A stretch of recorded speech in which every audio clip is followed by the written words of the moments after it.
장과 같이 기도드리겠습니다.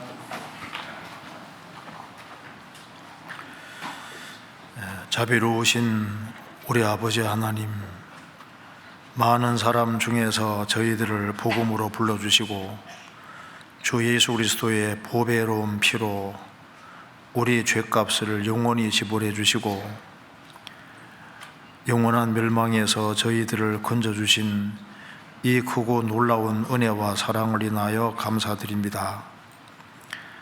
주님께서 저희들을 위해서 피 흘려주신 이 크고 놀라운 은혜와 사랑을 저희들이 무엇으로 보답할 수 있겠습니까? 항상 주님의 은혜와 사랑을 일깨워 주시고 이 세상에서 주님의 복음과 영광을 위해 살 수 있도록 더욱 역사해 주옵소서. 계속되는 학위 수양에 주님께서 매 차소마다 함께 해주시고 주의 역사와 능력을 나타내 주옵소서. 지금 이 시간에도 주의 귀한 복음이 증거되고 있습니다. 말씀을 증거하시는 이요한 목사님에게 지혜와 총명과 능력을 주셔서 말씀을 듣는 모든 사람들이 영혼이 구원함 이룰 수 있도록 역사해 주시고 도와주옵소서. 또 모든 상담과 설교에 주님이 함께해 주시고 도와주옵소서. 이번 1차 수행에 참석하는 모든 사람들 다 영혼이 구원함 이룰 수 있도록 도와주시고 또 구원받은 성도들도 마음속에 있는 여러 가지 궁금한 의문들이 해결되고 기쁨으로 귀가할 수 있도록 역사해 주옵소서. 오늘 이 시간에도 주 성령께서 함께해 주시고 하나님의 말씀으로 우리의 마음을 일깨워 주옵소서. 오늘 모든 시종 함께해 주시고 도와주시기를 간절히 의지하오며 우리 구주 예수 그리스도 이름으로 기도하옵나이다. 아멘. 잠언 24장 찾겠습니다.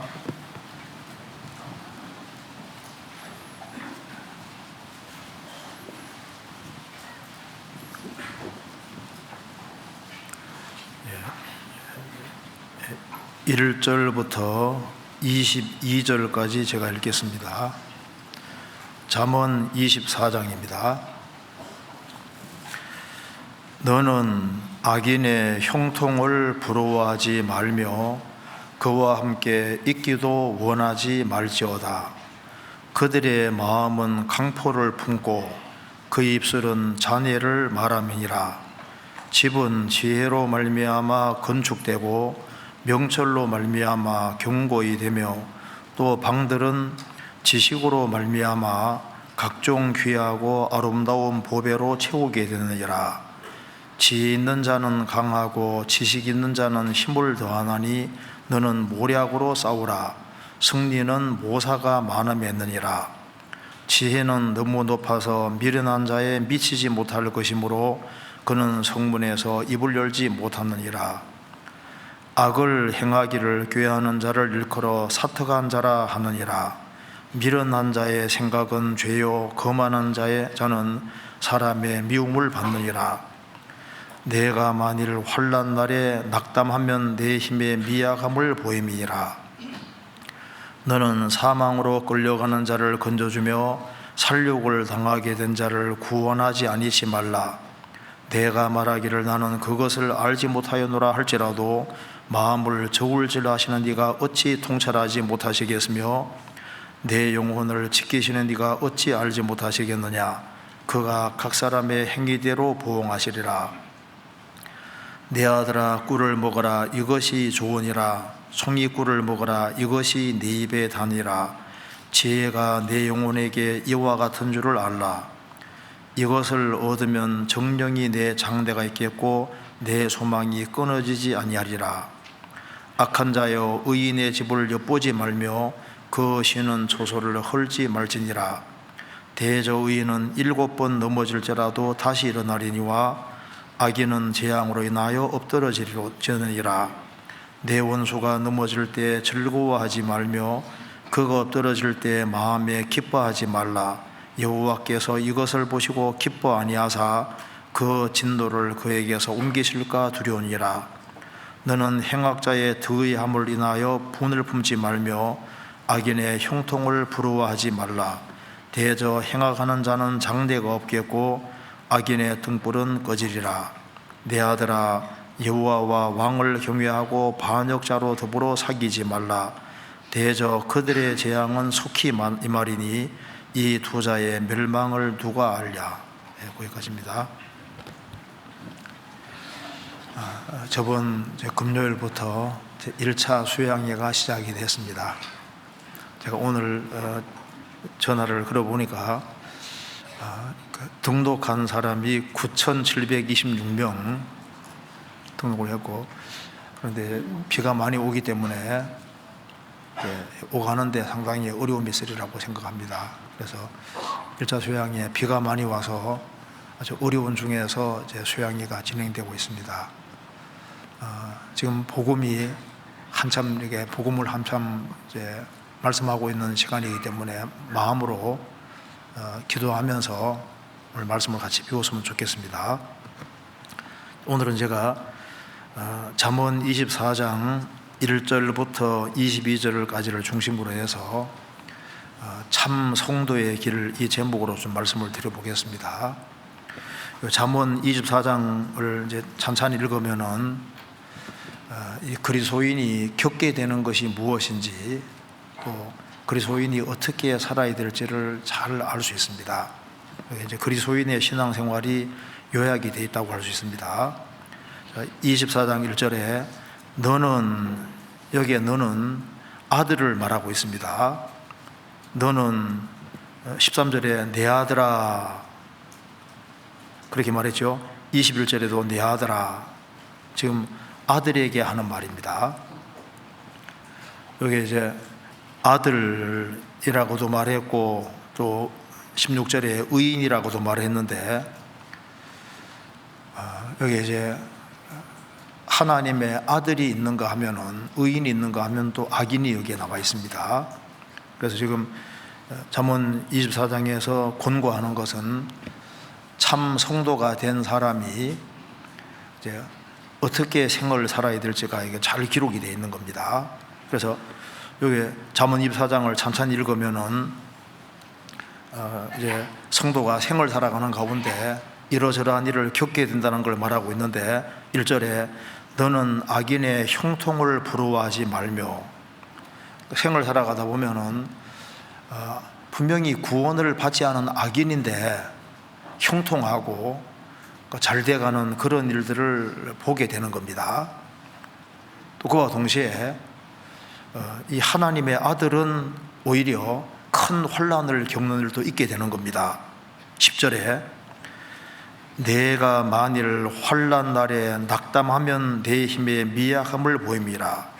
악인은 형통한데 의인은, 하나님의 아들은 환난 날을 당할 수 있는 겁니다. 악인도 잘 돼가고 의인도 잘 돼가면은 별 문제인데, 악인은 형통하고 잘 돼가는데 의인은 환난을 당하고 큰 고통을 당하는 일이 있을 수 있기 때문에 이게 기록이 되어 있는 겁니다. 또한 생을 살아가는 가운데 환난 날도 만나는 동시에 원수도 만날 수 있는 겁니다. 그래서 여기에 17절에 내 원수가 넘어질 때, 생을 살아가면서 성도에게 원수도 생길 수가 있는 겁니다. 그리고 한때 같이 신앙생활하는 것처럼 보였는데 하나님을 완전히 등지는 그런 반역자도 생길 수가 있는 겁니다. 그래서 여기에 21절에 내 아들아, 여호와와 왕을 경외하고 반역자로 더불어 사귀지 말라. 같이 신앙생활을 하는 것처럼 보였는데 어떤 경우는 반역자가 되고 주님을 등지고 대적하는 사람, 그런 사람이 생길 수도 있는 겁니다. 또한 내가 전도할 대상도 만나게 되는데 저 사람은 꼭 건져줘야 되는데 그런 마음이 올라오는 사람도 있잖아요. 거기 보시면은 11절에 너는 사망으로 끌려가는 자를 건져주며 살육을 당하게 된 자를 구원하지 아니시 말라. 내가 말하기를 나는 그것을 알지 못하였노라 할지라도 마음을 저울질하 하시는 네가 어찌 통찰하지 못하시겠으며 내 영혼을 지키시는 네가 어찌 알지 못하시겠느냐. 그가 각 사람의 행위대로 보응하시리라.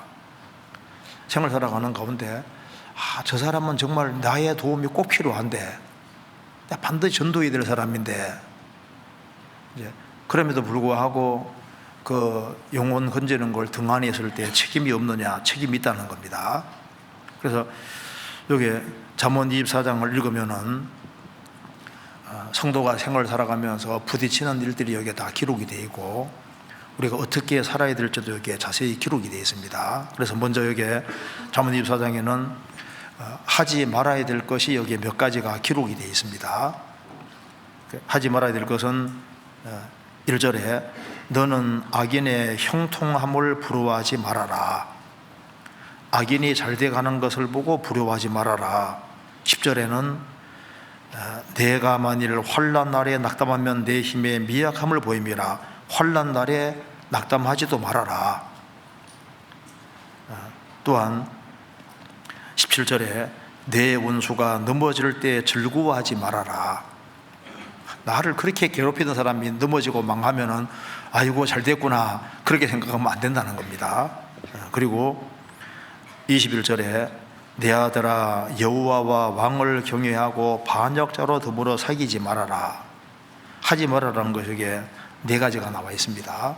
그리고 적극적으로 뭘 해야 되느냐? 3절에 집은 지혜로 말미암아 건축되고 명철로 말미암아 견고히 되며 또 방들은 지식으로 말미암아 각종 귀하고 아름다운 보배로 채우게 되느니라. 집은 지혜로 말미암아 건축되는 거니까 하나님 아들 된 사람은 건축을 잘해야 된다. 집을 잘 지어야 될 것을 말씀한 겁니다. 그것도 그 하나님이 주시는 지혜로서 집을 잘 지어야 되는데 그 집에 털을 잘 닦고 그리고 좋은 보석으로 그 집을 지을 수 있다면 얼마나 좋겠습니까? 그런데 집을 잘 지어야 되는데 집을 잘 짓는 가장 좋은 방법이 뭐냐 하면은 사망으로 끌려가는 사람을 건져주는 겁니다. 구원해 주는 것이야말로 집을 온갖 보석으로 채우는 가장 좋은 길이라는 것을 잠언이 밝히고 있는 겁니다. 그래서 오늘 이런 내용을 한번 같이 좀 생각을 해보겠습니다. 자, 먼저 우리가 성경에서 하지 말아야 될 것, 여기에 그리스도인들이 하지 말아야 될 것을 네 가지가 말씀했으니까 이걸 먼저 생각해 봅시다. 1절 너는 악인의 형통을 부러워하지 말며 그와 함께 있기도 원하지 말지어다. 첫째, 악인의 형통을 부러워하지 말아라. 왜 이걸 얘기하고 있냐면은 우리 시대는 가장 헷갈리기 쉬운 시대입니다. 지금 우리는 지금 인공물에 쌓여서 정보가 막 넘쳐나는 시대인 거예요. 그래서 어디에다가 기준을 잡아야 될지를 모르게 되어 있습니다. 이 거짓된 지식도 정보도 얼마나 많은지 몰라요. 그래서 시편 19편에 보면 날은 날에게 말하고 밤은 밤에게 지식을 전한다는 말씀이 있는데 그게 무슨 말이냐 하면은 낮은 낮에게 말한다. 낮이 무슨 말을 해요? 낮은 낮에게 말하고 밤은 밤에게 지식을 전한다는 말씀은 시편 19편에 무슨 말이냐면은 지금 낮은 낮에게 그 다음 날 낮이 또 오잖아요. 그런데 낮은 낮에게 똑같은 걸 똑같이 잘 전해준다 그 말입니다. 밤은 밤에게 지식을 전한다. 밤은 그 다음 날 오는 밤에게 똑같은 걸 똑같이 잘 전달해 주기 때문에 자연이라는 것은 변함이 없는 거예요. 그러니까 보세요. 노아 홍수 이후에 지금 밤낮이 계속 교차가 됐는데 노아 홍수 이후에 지금 전 세계 사람들이 밤을 쳐다볼 때 노아 식구들이 그 낮에 태양을 보고 이 만물을 봤을 때 그 만물이나 지금 아무리 많은 세월이 흘러서도 우리도 똑같은 걸 똑같이 보고 있는 겁니다. 밤은 밤에게 지식을 전한다. 밤은 바톤을 이어서 그 다음에 똑같은 밤이 똑같이 왔잖아요. 그러니까 노아가 봤던 달을 우리가 지금 똑같이 보고 있습니다. 지금 우리가 해가 떠오를 때 지금 지상에 있는 모든 만물들, 온갖 동물과 식물들을 그 옛날 사람이 본 것을 똑같이 보고 있습니다. 그러니까 하나님이 만드신 자연은 바톤을 이어받아서 있는 그대로 항상 전해주고 있고 변하지 않는다는 겁니다. 그러니까 옛날 개나 지금 개나 똑같아요. 똑같이 멍멍짓고 안 바뀌잖아요. 옛날 고양이 야옹에는 지금 똑같이 하잖아요. 그런데 인간은 아담 이래로 타락했기 때문에 자꾸 너무 바뀌어 나가는 거예요. 그렇잖아요. 우리 말 읽기 노래 할 때 이제 사람 줄 딱 세워놓고 앞에서 말을 하면 그 말을 받아가지고 제일 끝에 있는 사람에게 전달을 할 때 앞에서 분명히 중요한 얘기 했는데 뒤에 가면 엉뚱한 소리 하잖아요. 그죠? 노아 홍수 이후에 노아가 식구들에게 홍수에 대한 얘기를 해주고 자손들에게 얘기했을 거 아니에요. 그런데 세월 지나가면서 내용이 자꾸 바뀌잖아요. 인간은 타락하기 쉽기 때문에 이제 이 지식이 전달되더라도 자꾸 내용이 바꿔지는 거예요. 그리고 참 세상 너무 많이 바뀌었습니다. 그러니까 우리가 지금 아담 안에 태어나 지금 생을 달고 있기 때문에 지금 너무나도 왜곡되고 너무나도 구부러진 것이 많기 때문에 지금 완전히 상대주의의 극시대에 살고 있습니다. 포스트 모던 시대에 살고 있다고 하잖아요. 그러니까 이제 눈에 보이는 세상의 기준에 살라 그러면 자꾸 헷갈린다니까요. 그래서 시편 19편은 말씀하시기를 낮은 낮에게 말하고 밤은 밤에게 지식을 전하는데 자연은 변하지 않는다 그 말입니다. 그 얘기하면서 이제 주님 말씀, 복음의 말씀을 얘기를 하고 있습니다. 그 사람이 복음을 확실히 깨우쳐야 될 것을 말씀하고 있는데요. 옛날에 루터가 깨달았던 복음이나 요한 웨슬레가 깨우친 복음이나 똑같잖아요. 복음을 확실하게 딱 깨우쳐야만 제정신 돌아오는 거예요. 그리고 어디에 기준 삼아야 되느냐?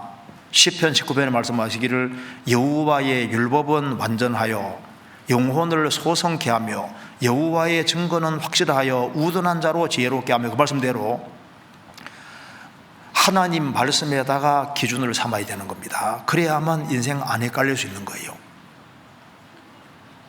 그러니까 기준을 딱 성경에다 기준해야 됩니다. 그러니까 옛날 성경이나 지금 성경 똑같잖아요. 그래서 자연이 낮은 낮에게 말하고 밤은 밤에게 지식을 전하는 것처럼 세상의 온갖 것이 다 변해도 안 변하는 것이 있습니다. 계시의 말씀 성경은 안 변하니까 성경에다가 기준 삼아야지 인생을 헷갈리지 않을 수 있는 겁니다. 그래서 성경을 기초해서 만물을 보지 아니하고 다른 것을 기준해 보면 막 헷갈려지는 거예요. 그래서 여기 보시면 잠언 24장 1절에 너는 악인의 형통을 부러워하지 말며 그와 함께 있기도 원하지 말지어다. 이 말 무슨 말입니까? 악인이 형통하고 잘 돼가는 것을 볼 수 있으니까 하는 말인 겁니다. 우리 상식으로 생각하면 악인은 잘 안 돼야 되고 망해야 되잖아요. 근데 악인임에도 불구하고 형통하고 잘 돼가니까 까다 잘못하면은 참 성도도 악인의 형통함을 부러워할 수가 있다 그 말입니다. 그리고 그와 함께 있기도 원하지 말지어다. 악인이 잘 돼가니까 그 옆에 있으면 뭐라도 좀 떨어질까 싶어서 그와 함께 있기도 원하지 말지어다. 이런 일이 생길 수 있으니까 하는 말인 거예요. 19절 보시겠습니다. 24장 19절에 너는 행악자의 득의 함을 인하여 부은을 품지 말며 악인의 형통을 부러워하지 말라. 대저 행악자는 장래 걷겠고 악인의 등불은 꺼지리라. 너는 행악자의 득의 함을 인하여 분을 품지 말며 악한 자인데 너무 잘 돼가니까 속에서 분이 생기는 겁니다. 분 품지 말며 악인의 형통을 부러워하지 말아라. 악인은 결국은 멸망하는 겁니다. 그래서 악인의 형통을 부러워하지 마라. 자, 그러면 왜 악인은 형통하고 잘 돼가는 일이 벌어지는데 왜 의인은 10절에 말한 대로 내가 만일 환난 날에 낙담하면 낙담이 될 정도로 큰 혼란이 올 수 있으니까 하는 말인 겁니다. 왜 이런 일이 벌어질까요? 시편 73편에 답이 나와 있습니다. 그 이유가 나와 있는데 시편 73편은 말합니다. 기본적으로 두 가지 이유 때문이라고 말을 합니다. 잠깐 찾아보시겠습니다. 시편 73편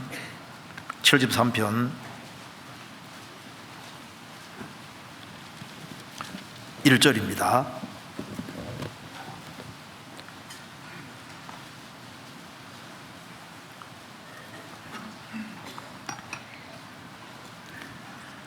하나님이 참으로 이스라엘을 중 마음이 정결한 자에게 선을 행하시나.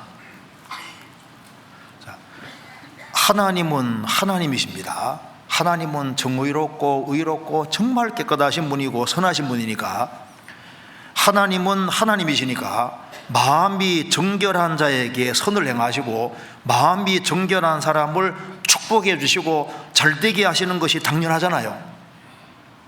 이건 절대 원칙에 속하는 겁니다. 어떤 경우에도 이 1절에 흔들리면 안 됩니다. 악인이 아무리 형통하는 일이다 할지라도 하나님이 참으로 이스라엘 중 마음이 정결한 자에게 선을 행하신다. 하나님은 마음이 정결한 사람, 깨끗한 사람에게 선을 행하신다는 말은 그 사람을 축복해 주신다 그 말입니다. 이건 절대 원칙인데 현실은 정반대인 거예요. 어떤 일이 벌어지는지 봅시다. 2절에 나는 거의 실족할 뻔하였고 내 걸음이 미끄러질 뻔하였으니 이는 내가 악인의 형통함을 보고 오만한 자를 질시하였음이로다. 악인의 형통함을 보고 그걸 왜 자세히 봐요? 보니까 악인인데 보니까 너무 잘 돼가는 거예요. 봤다 그 말이. 보고 오만한 자를 질시하였음이로다. 그리고 너무 세심하게 관찰했습니다. 4절에 저희는 죽는 때에도 고통이 없고, 그러니까 악인이 어떻게 죽는가 가본 거예요. 가보니까 막 괴로워하면서 막 고통 중에 죽어야 되는데, 아니 그렇게 큰 악인인데 죽을 때에도 고통 없이 편안하게 죽더라 그 말입니다. 그리고 그 신비 건강하며, 악인임에도 불구하고 아주 건강한 거예요. 타인과 같은 고난도 없고 타인과 같은 재앙도 없나니 그러므로 교만이 저희 목걸이요 강포가 저희 입는 옷이며. 자, 교만이 저희 목걸이라는 것은 목걸이 눈에 딱 띄잖아요. 쳐다보는 순간에 저 교만한 인간이구나 금방 얼굴에도 드러나는 거예요. 그리고 강포가 저희 입는 옷이며, 옷 입으면 밖에 보이는 것처럼 아주 포악한 사람이고 깡패처럼요. 이제 그런 사람 느끼시는 겁니다. 그리고 살찜으로 저희 눈이 솟아나며, 옛날에는 살찐 사람 참 찾기 어려웠습니다. 얼마나 많이 먹었는지 막 살찜으로 막 눈이 툭 솟아날 정도로 배도 아주 많이 나와 있고 아주 이제 굉장히 이제 부한 거예요. 저희 소득은 마음의 소원보다 진하며, 자기가 마음에 원하는 것보다 더 잘 돼가네요. 저희는 능욕하며 악하게 압제하여 말하며 거만히 말하며 저희 입은 하늘에 두고 저희 혀는 땅에 두루 다니도다. 막 혀로 막 온갖 욕을 하고 저희 입은 하늘에 두고 저희 혀는 땅에 두루 다니도다. 무슨 말입니까? 하나님에 대해서 막 함부로 악담하고 오만 것에 대해서 막 함부로 판단하고 말을 막 함부로 함에도 불구하고 멀쩡한 거예요.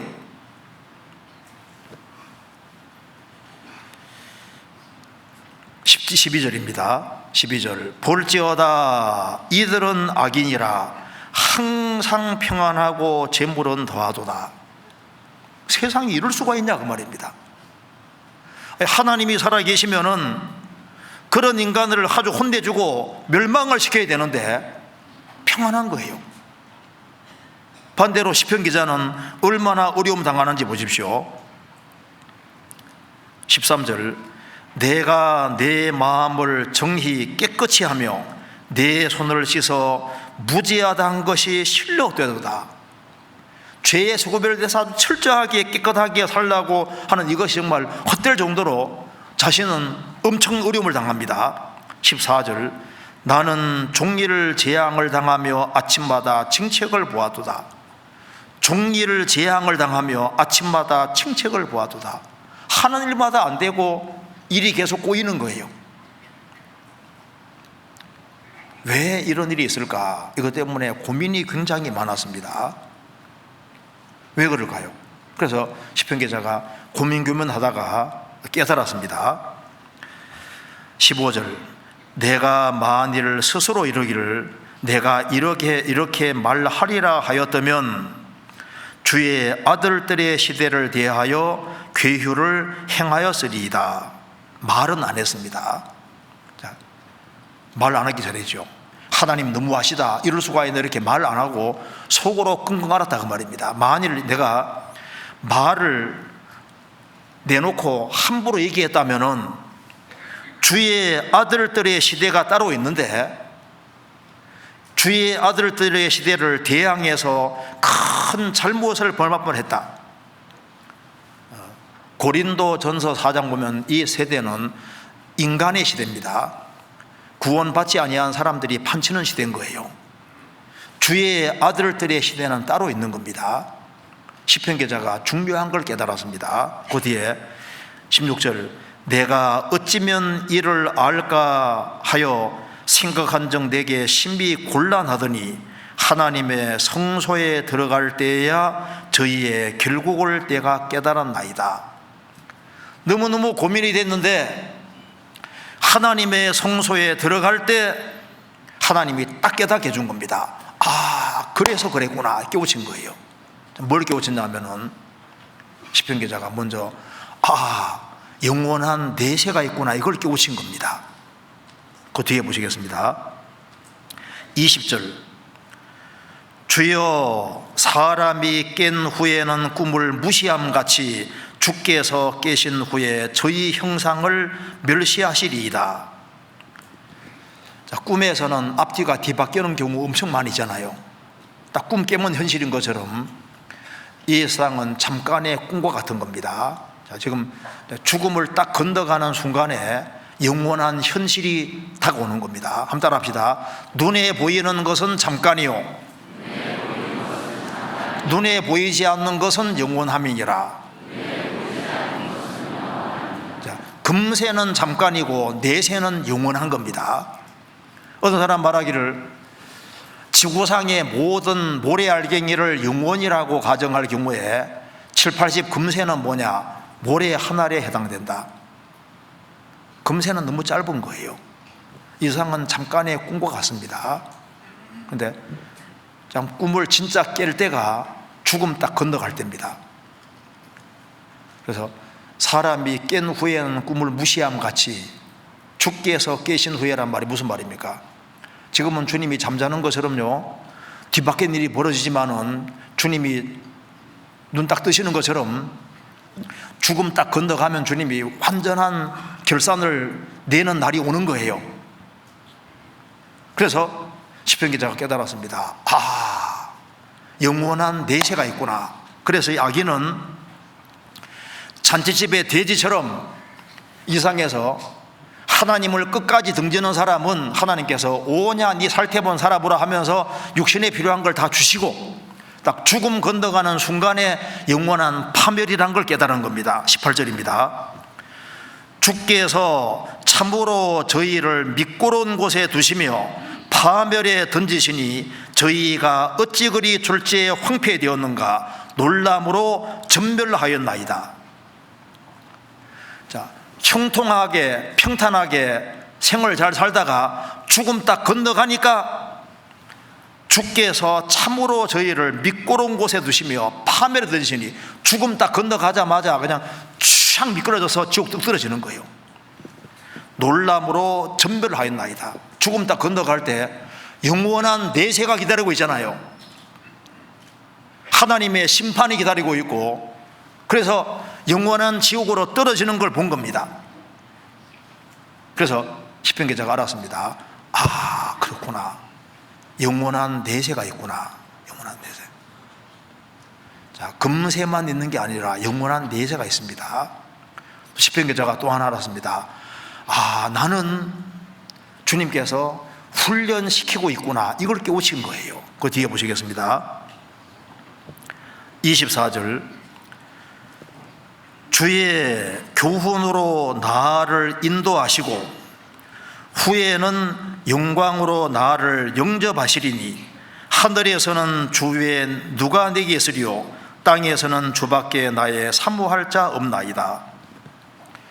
주의 교훈으로 나를 인도하시고, 아, 내가 지금 주님의 교훈 안에 있구나 하는 걸 깨우친 겁니다. 악인은 주님께서 내버려 두시지만은 의인은, 구원받은 사람은 주님의 가르침과 교훈 안에 들어왔다는 걸 아는 겁니다.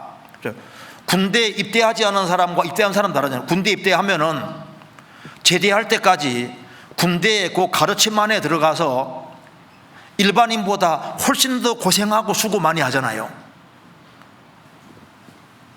대학에 들어가면 4년 동안 커리큘럼 따라서 하기 싫은 공부도 해야 되고, 그 교과서에 따라가지고 교과 과목에 따라서 고생을 시킵니다. 구원을 받으면은 그날부터 주님의 가르침과 교훈 안에 주님이 훈련시키는 거예요. 그래서 시편 기자는 알았습니다. 아, 내가 지금 주님의 교훈 아래에 있구나. 주님 나를 훈련시키고 있구나. 이걸 깨우친 겁니다. 욥도 말했습니다. 나의 가는 길을 오직 그가 아시나니 그가 나를 단련하신 후에는 내가 정금같이 나오리라. 그래서 주의 교훈으로 나를 인도하시고, 현재는 내가 하나님의 가르침을 받고 훈련을 받고 있는 훈련생이라는 걸 아는 거예요. 후에는 영광으로 나를 영접하시리니. 아브라함이 갈대아 우르에 나왔을 때부터 하나님 앞에 갈 때까지 여러 가지 시련을 통과했습니다. 왜냐하면 아브라함은 하나님 부르심 받을 때부터 훈련 안에 들어갔기 때문에, 아브라함이 갈대아 우르에 나와서 가나안 땅 들어가자마자부터 뭐가 있습니까? 경제적인 시험이 왔잖아요. 기근이 크게 심하게 와서 기근 피해 애굽에 내려갔잖아요. 자, 경제적인 시험도 받았고, 자식을 준다고 했는데 주님 빨리 안 주시니까 기다리는 시험도 받았고, 나중에 독자의 삭을 바치는 시험까지 받았잖아요. 하나님의 백성은 하나님이 훈련시키는 겁니다. 그래서 주의 교훈으로 나를 인도하시고 후에는 영광으로 나를 영접하실 것이다. 이걸 확실히 깨우친 겁니다. 그래서 첫 번째, 악인의 형통을 부러워하지 말아라. 그러니까 악인하고 성도하고 가는 길 자체가 다른 거예요. 서로 영원히 만나지 못할 길을 가고 있는 겁니다. 그리스도인들은 주님이 따로 인생을 만들어 가시는 거예요. 성경 시편 37편입니다.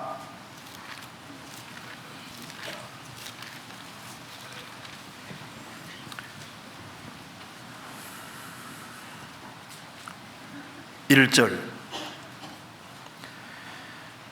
행악자를 인하여 불평하여 하지 말며 불의를 행하는 자를 투기하지 말지어다. 저희는 풀과 같이 속히 배임을 볼 것이며 푸른 채소같이 쇠잔할 것이미로다. 여호와를 의뢰하여 선을 행하라. 땅에 거하여 그의 성실로 식물을 삼을지어다. 또 여호와를 기뻐하라. 저가 내 마음의 소원을 이루어 주시리로다. 너의 길을 여호와께 맡기라. 저를 의지하면 저가 이루시고 내 의를 빛같이 나타내시며 내 공의를 정오의 빛같이 하시리로다. 여호와 앞에 잠잠하고 참아 기다리라. 자기 길이 형통하며 악한 꾀를 이루는 자를 인하여 불평하여 말지어다. 분을 거치고 노를 버리라. 불평하여 말라. 행악에 치우칠 뿐이니라. 행악자를 인하여 불평하지 말며 불의를 행하는 자를 투기하지 말지어다. 자기 길이 형통하며 악한 꾀를 이루는 자를 인하여 불평하여 하지 말지어다. 뭘 해야 되냐면은 여호와께 장례를 다 맡기라는 겁니다. 그래서 여호와를 기뻐하라. 저가 내 마음의 소원을 이루어 주시리로다. 너의 길을 여호와께 맡기라. 우리는 죄짐을 맡겼습니다. 염려보따리도 맡기고 우리 행사도 맡기고 우리 장례도 다 맡기는 거예요. 저를 의지하면 저가 이루시고 내 의를 빛같이 나타내시며 내 공의를 정오의 빛같이 하시리로다. 그리스도인들의 길은 주님이 따로 만들어 가시는 겁니다. 그래서 먼저 행악자 보고서 부러워하지 말아라. 그 다음에 다시 보시겠습니다. 잠언 24장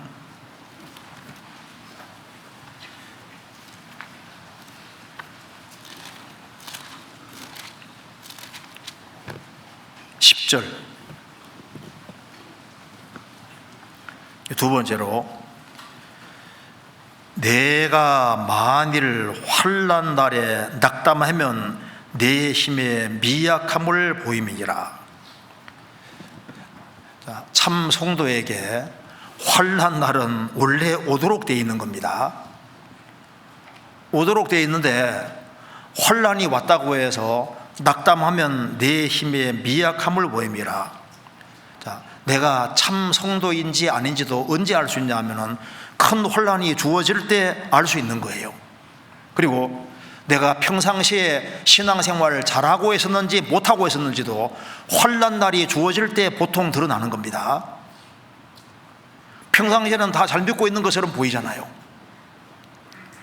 그래서 환난 날에 낙담하면 이 말은 환난 날이 올 수 있다는 걸 분명히 말하고 있습니다. 예수님도 하나님의 아들이지만은 그가 아들이시라도 받으신 고난으로 순종함을 배워 온전케 되었은즉 예수님도 세상에 오셔서 말할 수 없는 고난을 받으셨습니다. 성경 속에 참된 성도 중에 고난을 받지 아니한 성도는 없고 환난이 없는 성도는 없잖아요. 그러니까 환난은 원래부터 오도록 되어 있는 겁니다. 예수님께서도 세상에서는 너희가 환난을 당하나 담대하라. 내가 세상을 이겼노라. 세상에서는 너희가 환난을 당하나 환난을 당한다고 했습니다. 환난은 원래부터 오는 것으로 생각이 되는 거예요. 나는 막둥이니까 나는 환난이 없을 거다 착각하면 안 됩니다. 환난이 와요. 내가 만일 환난 날에 낙담하면 내 힘의 미약함을 보임이라. 그 사람의 신앙이 얼만큼 튼튼한지는 환난이 주어질 때 드러나게 되는 겁니다. 성경 찾아보시겠습니다. 히브리서 10장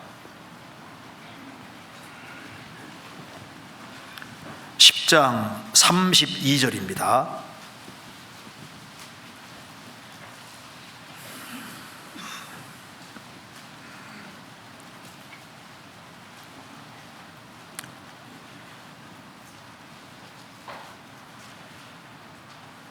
장 32절. 전날에 너희가 빚을 받은 후에 고난의 큰 싸움에 참은 것을 생각하라. 혹 비방과 혼란으로서 사람에게 구경거리가 되고 혹 이런 형편에 있는 자들로 사귀는 자 되었으니 너희가 갇힌 자를 동정하고 너희 산업을 빼앗기는 것도 기쁘게 당한 것은 더 낫고 영구한 산업이 있는 줄 알미라. 그러므로 너희 담대함을 버리지 말라. 이것이 큰 상을 얻느니라. 한 사람이 진리의 빛이 영혼 속에 정말 들어왔는지 들어오지 않았는지는 혼란이 주어질 때 알 수 있습니다. 너희가 빛을 받은 후에 고난의 큰 싸움에 참은 걸 생각하라. 초대교회 당시에는 복음이 전해지는 속에 많은 어려움을 당했습니다. 이렇게 그래서 고난의 큰 싸움에 참은 걸 생각하라. 예수님 믿는 것 때문에 혹 비방을 당하고 또 혼란을 당하고 예수님 믿는 것 때문에 사람들에게 구경거리가 되고 혹 이런 형편에 있는 자들로 사귀는 자 되었으니 너희가 갇힌 자를 동정하고 예수님 믿는 것 때문에 감옥에 갇히기도 하고 또 재산을 박탈당하기도 했습니다. 너희 산업을 빼앗기는 것도 기쁘게 당한 것은, 성경에 서머나 교회는 환난과 궁핍이 있다고 했잖아요. 왜 궁핍이 있냐면은 예수 믿는 것 때문에 생존권을 박탈당해서 그런 거예요. 너희 산업을 빼앗기는 것도 기쁘게 당한 것은 더 낫고 영구한 산업이 있는 줄 알미라. 땅의 것은 빼앗겼지만은 저 위에 하늘 기업과 상급이 있는 걸 알기 때문에 기쁘게 당했다. 그러므로 너희 담대함을 버리지 말라. 이것이 큰 상을 얻느니라. 환난이 옵니다. 그 올 때 절대 낭망하지 말아라. 낙심하지 말아라. 여기 요한복음 16장 33절입니다. 예수님이 말씀하신 겁니다. 한번 같이 한번 읽어보겠습니다. 16장 33절. 이것을 너희에게 이름은 너희로 내 안에서 평안을 누리게 하려 함이라. 세상에서는 너희가 환난을 당하나 담대하라. 내가 세상을 이겼노라 하시니라. 예수님께서 내가 이것을 너희에게 이름은 내 안에서 평안을 누리게 하렵니다. 세상에서는 너희가 환난을 당하나, 이걸 미리 알고 있으라는 겁니다. 환난은 원래부터 오는 것이다. 올 때 올 것이 온다고 생각해야지 맞다 그 말입니다. 세상에서는 너희가 환난을 당하라. 담대하라. 내가 세상을 이겼노라. 사도행전 14장 22절에서도 사도들이 말했습니다. 우리가 하나님 나라에 들어가려면 많은 환난을 겪어야 할 것이라 하고 천국 갈 때까지 많은 환난을 겪는다고 했습니다. 누가 우리를 그리스도의 사랑에서 끊으리요? 환난이나 곤고나 핍박이나 기근이나 적신이나 위험이나 칼이랴. 그리스도인 삶 속에는 환난도 있고 곤고도 있고 핍박도 있고 기근도 있고 적신도 있고 위험도 있고 심지어 순교도 있다 그 말입니다. 환난 날에 내가 낙담하면 내 힘의 미약함을 보임이라. 누가 낙담을 시키냐 하면은 주변 사람이 낙담하게 만듭니다. 다윗이 제일 힘들었을 때가 압살롬 반역입니다. 압살롬이 이제 다윗이 왕으로 있는데 압살롬이 자기가 아들인 다윗의 아들 압살롬이 자기가 왕이 되고 싶었던 거예요. 이름이 좀 이상하죠. 압살롬. 네. 압살롬이 몇 년 동안 몰래 작업을 해서 아버지 왕위를 찬탈합니다. 다윗은 너무 급해서 맨발로 기드론 시내를 통과하고 도망가잖아요. 그때 많은 사람들이 말합니다. 다윗 인생은 끝났다. 이제 다윗이 다시 왕이 되는 건 불가능하다. 주변 사람이 낙담하게 만들었습니다. 시편 3편 찾아보시겠습니다.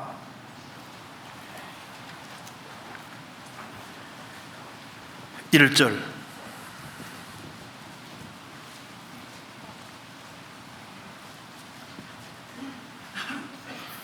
시편 3편 1절입니다. 여호와여, 나의 대적이 어찌 그리 많은지요. 일어나 나를 치는 자가 많소이다. 많은 사람이 있어 나를 가리켜 말하기를 저는 하나님께 도움을 얻지 못한다 하나이다. 다윗은 골리앗을 이긴 사람입니다. 이스라엘 통일 왕국을 이룬 사람이고 그 당대 기름 부음 받은 사람이고 얼마나 유명한 사람입니까? 다윗은 다 사람이 자기 편인 줄 알았을 겁니다. 압살롬 반역할 때 너무나도 많은 사람이 다윗 반대편에 서는 걸 보고 놀랐습니다. 여호와여 나의 대적이 어찌 그리 많은지요. 일어나 나를 치는 자가 많도소이다. 맨발로 도망갔으니까 국가적으로 다윗을 대적하잖아요. 많은 사람들이 말합니다. 많은 사람이 있어 나를 그렇게 말하기를 저는 하나님께 도움을 얻지 못한다. 주변 사람이 다윗을 낙담시킵니다. 다윗은 이런 어려운 상황 속에서도 낙담하지 않았습니다. 3절에 여호와여 주는 나의 방패시요 나의 영광이시요 나의 머리를 드시는 자니이다. 결국은 하나님께서 다윗을 머리 들어주시고 다시 왕위를 복지시키잖아요. 주변 사람들이 말로 내가 혼란 당할 때 말로 낙담을 시킬 수 있습니다. 마귀가 사용하는 정말 중요한 무기 중에 하나가 낙담시키는 거예요. 마치 하늘이 무너진 것처럼 하늘 안 무너졌습니다. 내가 어려움을 당해도 하나님이 살아계신데 그걸 보지 못하게 하고 혼란 날에 낙담시키고, 그래서 신앙생활을 무너뜨리려고 하는데 배후에 마귀가 있습니다. 너희 염려를 다 주께 맡겨버리라. 이는 주께서 너희를 공고하심이니라 하면서 근신하라 깨어라 너희 대적 마귀가 나오잖아요. 낙담하는 사람 배후에 마귀가 역사합니다. 자, D.L. 무디가 한 글을 한번 읽어드리겠습니다. 세계적인 복음 전도자 D.L. 무디가 이렇게 말했습니다. 나는 하나님께서 자신의 위대한 어떤 일을 성취하는데 낙담한 사람들을 사용하는 경우를 본 적이 없다.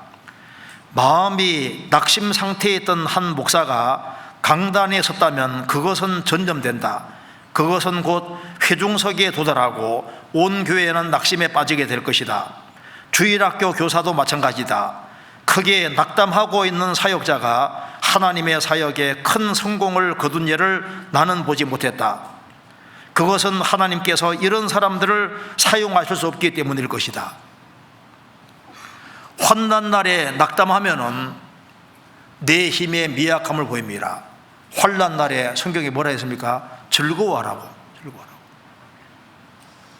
로마서 5장에 구원받은 그리스도인들은 하나님의 영광을 바라고 즐거워하느니라. 우리 은혜 안에 들어와서 참 이제 영원한 천국에 들어갈 걸 생각하고 주님처럼 영광스럽게 될 걸 생각하고 하나님을 얼굴과 얼굴을 대해 볼 걸 생각하고 즐거워하잖아요. 그뿐 아니라 하나님 안에서 즐거워하느니라. 하나님 안에 사는 거 즐거워하고, 이뿐 아니라 우리가 환난 중에도 즐거워하나니, 환난 중에도 즐거워하는 사람이 크리스찬이다 그 말입니다. 왜 환난 중에도 즐거워하냐면 환난은 인내를 만들어내고 인내는 연단받는 인격을 만들어내기 때문에, 환난이 좋은 것을 만들어내기 때문에 기뻐하고 즐거워한다는 겁니다.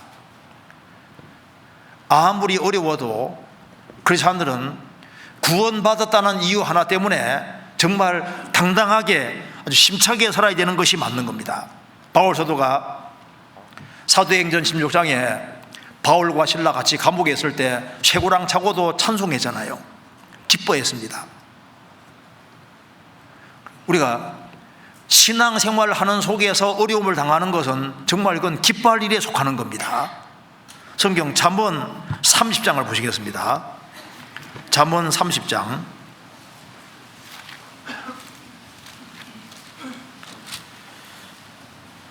29절.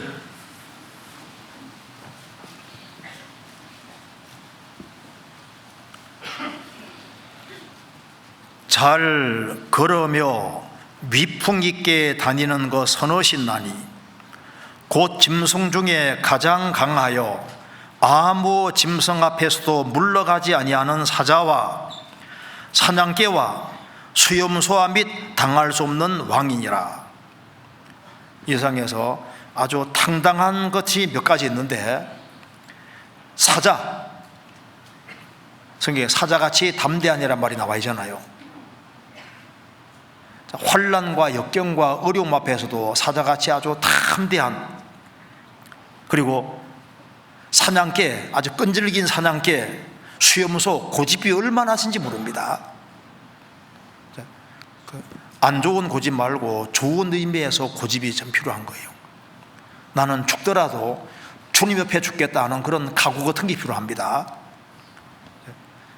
환난과 어려움이 있을 때 죽으면 죽으리라 그런 각오를 갖고 살아가는 사람은 아무 문제가 안 될 수도 있는 거예요.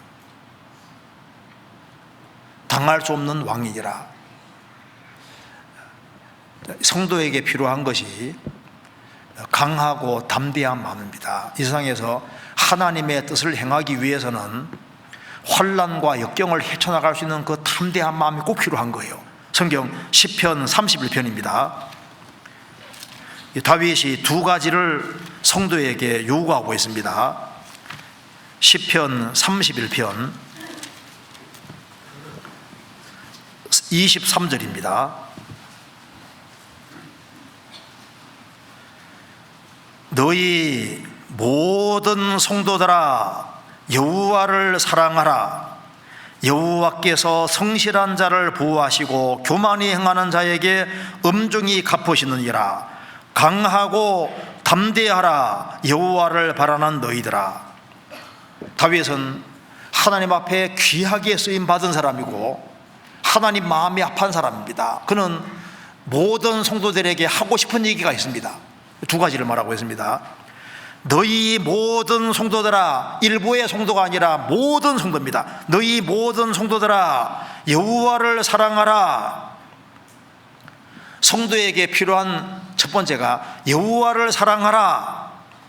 두 번째는 강하고 담대하라. 여호와를 바라는 너희들아.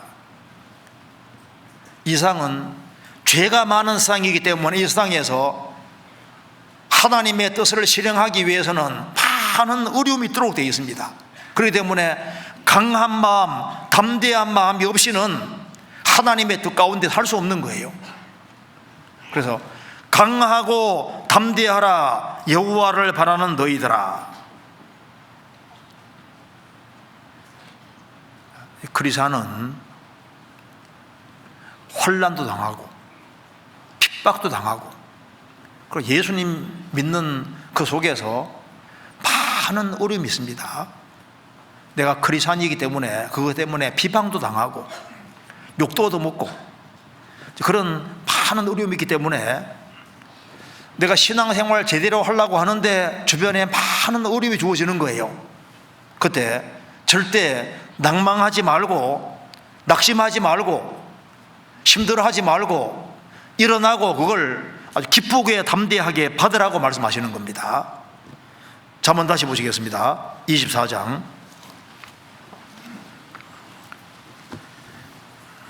10절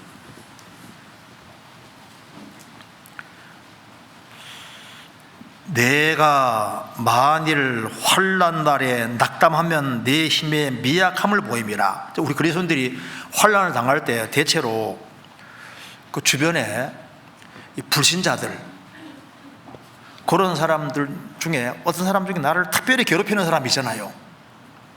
여호와께서 온갖 것을 그 시험에 적당하게 지으셨나니 악한 자도 악한 날에 적당하게 하셨느니라. 어떤 사람은 환난을 당하고 고통을 받는데 어떤 특정한 사람에게 때문에 고통받는 일이 있는 거예요.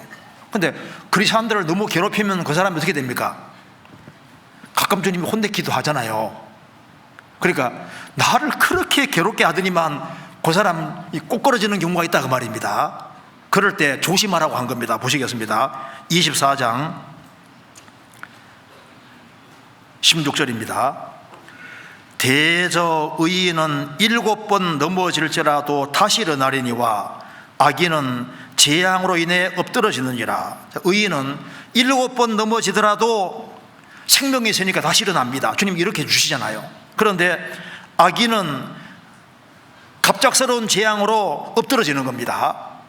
17절 내 원수가 넘어질 때 즐거워하지 말며 그가 엎드러질 때 마음에 기뻐하지 말라. 여호와께서 이것을 보시고 기뻐 아니하사 그 진노를 그에게서 옮기실까 두려우니라. 어떤 사람이 크리스찬을 그렇게 괴롭히고 힘들게 했는데 그 사람이 엎드러지는 일이잖아요. 내 원수가 넘어질 때 내가 구원을 받고 난 이후에 생활 살아가면서 원수가 많이 생깁니다. 예수님께서도 집안 식구가 원수라고 그렇게 말한 것도 있잖아요. 신앙 때문에 갑자기 원수가 되기도 하고, 부부 사이 금슬이 그렇게 좋았는데 구원받고 난 이후에 둘이 막 있잖아요, 갈등이 생기고 서로 원수는 될 수도 있고, 또 내가 회사 생활하는데 내가 크리스찬이라는 이유 때문에 크리스찬을 그렇게 힘들게 하는 사람이 있을 수도 있어요. 여러 가지로 원수들이 생길 수 있습니다. 그런데 내 원수가 넘어질 때 어떻게 하라고요? 넘어지면 즐거워요, 안 즐거워요? 야, 그놈 참 잘됐다 이렇게 생각하지 마라 그 말입니다. 왜냐하면 영혼이 있으니까. 영혼이 넘어질 때 즐거워하지 말며, 그가 넘어지는 거하고 엎드러지는 거 다르잖아요. 넘어지는 게 아니라 아예 엎드러지면 못 일어나는 걸 말하는 겁니다. 엎드러질 때 마음에 기뻐하지 말라. 여호와께서 이것을 보시고 기뻐 아니하신다. 왜냐하면 주님께서는 죽는 자의 죽는 것을 기뻐하지 않으십니다. 그 사람이 크리스찬을 아무리 힘들게 하고 그렇다 할지라도 영혼이 있기 때문에 그 사람이 엎드러지는 걸 주님이 안 기뻐하는 거예요. 왜? 그 사람도 구원받기를 주님은 원하셨던 겁니다. 그래서 사울이 다윗을 그렇게 죽이려고 했잖아요. 10년 이상 쫓아다니며 죽이려고 했는데 사울이 마침내 전쟁터에서 엎드려 죽습니다. 그 이야기를 누가 들었습니까? 다윗이 들었잖아요. 듣고 다윗이 옷을 찢고 얼마나 아주 애통했는지가 성경 기록되어 있습니다. 다윗이라는 사람에게 정말 원수라고 할 수 있는 사울이 죽었을 때 다윗은 너무나도 슬퍼했습니다. 사무엘하 1장에 나와 있잖아요. 활로레라고. 너무나도 슬퍼하고 애통하는 그 모습이 하나님의 마음하고 똑같은 거예요. 내 원수가 넘어질 때 즐거워하지 말아라, 기뻐하지 말아라. 로마서 12장 보시겠습니다.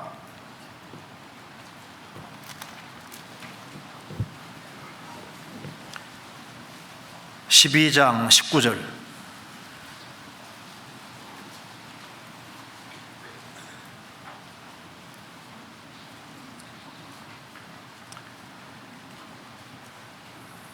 제가 읽겠습니다. 내 사랑하는 자들아, 너희가 친히 원수를 갚지 말고 진노하심에 맡기라. 기록되어서되 원수 갚는 것이 내게 있으니 내가 갚으리라고 주께서 말씀하시느니라. 내 원수가 줄이거든 먹이고 목마르거든 마시우라. 그리함으로 내가 숯불을 그 머리에 쌓아 놓으리라. 악에게 지지 말고 선으로 악을 이기라. 원수는 주님이 갚아주는 겁니다. 원수가 줄이거든 먹이고 목마르거든 마시우라. 악에게 지지 말고 선으로 악을 이기라. 원수가 엎드러질 때 너무 기뻐하지 말라고 했습니다. 그 주님이 안 기뻐하시는 겁니다. 오히려 슬퍼해야 되고 정말 불쌍하게 생각해야지 맞다 그 말입니다. 오바다 1장 보시겠습니다. 오바다 1장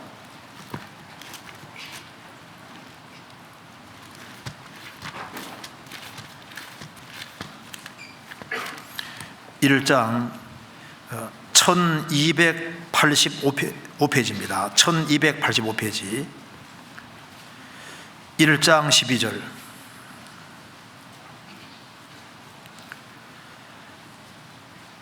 내가 형제의 날 곧 그 재앙의 날에 방관할 것이 아니며 유다 자손의 패망하는 날에 기뻐할 것이 아니며 그 고난의 날에 내가 입을 크게 벌릴 것이 아니니라.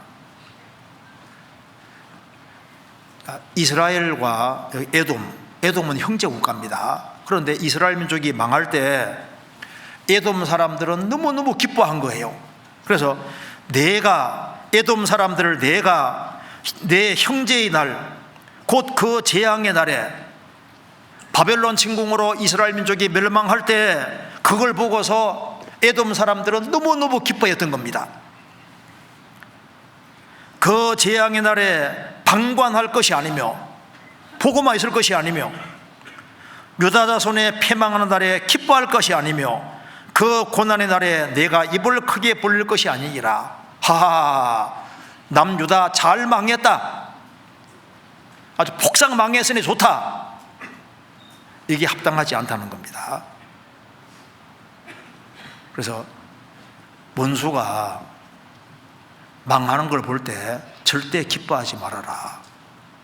그 다음에 여기에 잠언 24장입니다. 네 번째로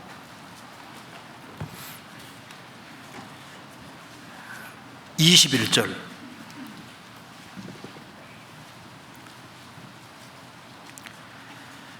내 아들아 여호와와 왕을 경외하고 반역자로 더불어 사귀지 말라. 대저 그들의 멸망은 속히 임하리니 이 두 자의 멸망을 누가 알랴. 여기에 여호와와 왕을 경외하고 반역자로 더불어 사귀지 말라. 신약 시대로 말하면은 만왕의 왕이 바로 예수님입니다.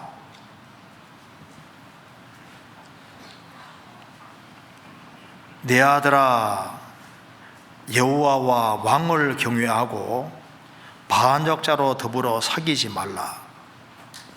우리가 신앙생활하는 가운데 한때는 같이 신앙생활을 하다가 격결로 가는 사람들이 있습니다. 주님을 완전히 등지고 교회를 대적하는 사람들, 그런 사람들하고 성경이 뭐라 했습니까? 사귀지 말아라. 우리는 항상 주님 편이 되어야 됩니다. 주님 편에 서서 주님과 운명과 거락을 함께 해야 되는 겁니다.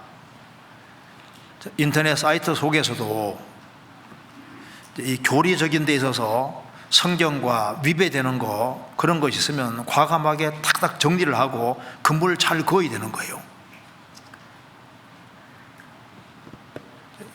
주님이 세우신 교회가 있고 교회 통해서 주님이 중요한 일을 하시는데 그 잘못된 사귐은 큰일 나는 거예요. 성경에 보면은 여호사밧이라는 사람이 얼마나 훌륭한 사람입니까? 왕 중에 정말 훌륭한 왕이잖아요. 그런데 그 왕이, 아합은 하나님이 미워하시는 사람입니다. 그런데 아합하고 같이 지내잖아요. 같이 친하게 지냅니다.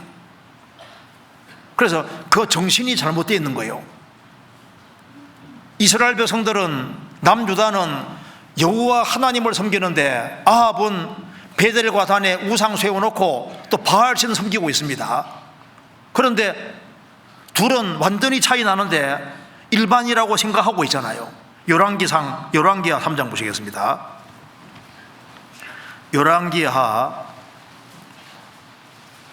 3장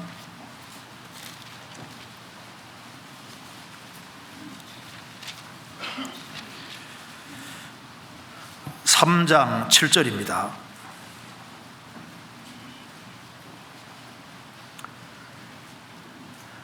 또 가서 유다 왕 여호사밧에게 보내어 이르되 모압 왕이 나를 배반하였으니 당신은 나와 함께 가서 모압을 치시겠느뇨.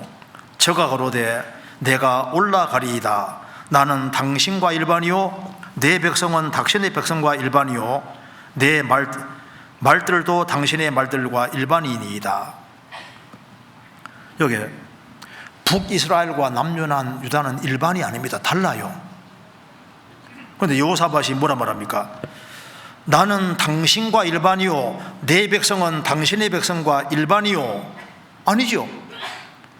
북이스라엘은 우상 숭배하고 있고 남유다는 여호와 하나님을 섬기는데 비슷하지만 완전히 다른 거예요. 그래서 여호사밧은 아합 왕하고 친하게 지냈고 또 아합의 아들하고도 친하게 지냈습니다. 그래서 자기 아들을 장가 보낼 때 아합 집안하고 장가 보내잖아요.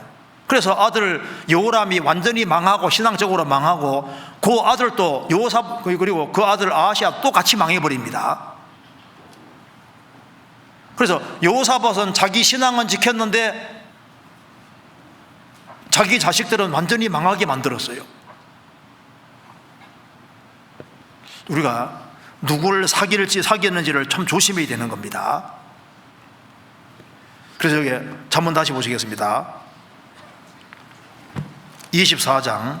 그래서 하지 말라는 것을 여기에 4가지 말하고 이제 적극적으로 해야 될 것을 말했습니다. 그럼 뭘 해야 되느냐?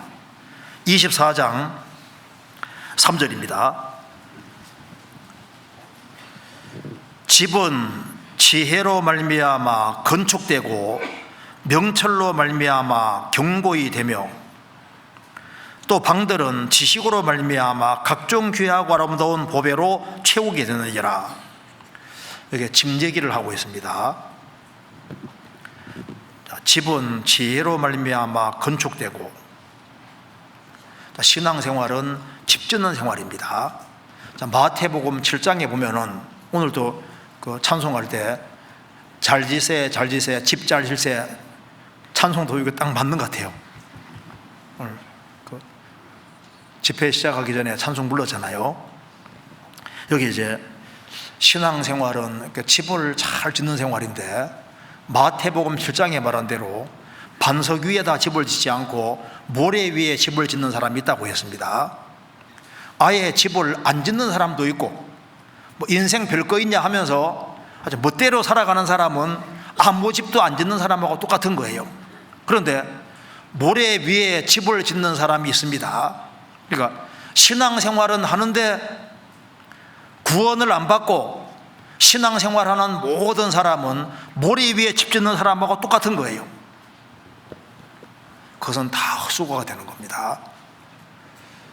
앞으로 7년 혼란 속에 들어가면은 만국의 도시들이 다 무너질 때 세상의 집들을 다 무너집니다. 모래 위에 세운 집들은 결국은 다 무너지는 거예요. 그러니까 반드시 반석 위에다가 집을 지어야 됩니다. 집을 짓 때 반석 위에 집을 지어야 돼요. 성경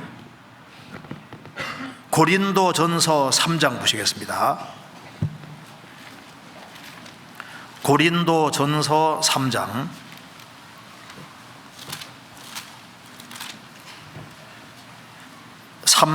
10절입니다.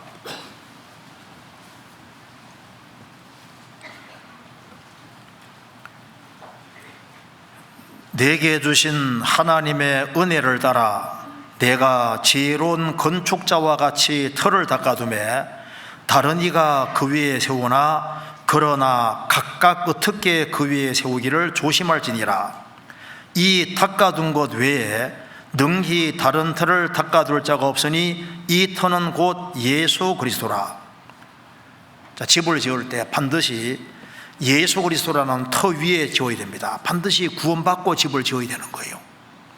유다서 1장에 말한 대로 지극히 거룩한 믿음 위에 자기를 건축하라는 말씀대로 확실한 믿음, 구원받은 믿음 위에 자기를 건축해야 됩니다.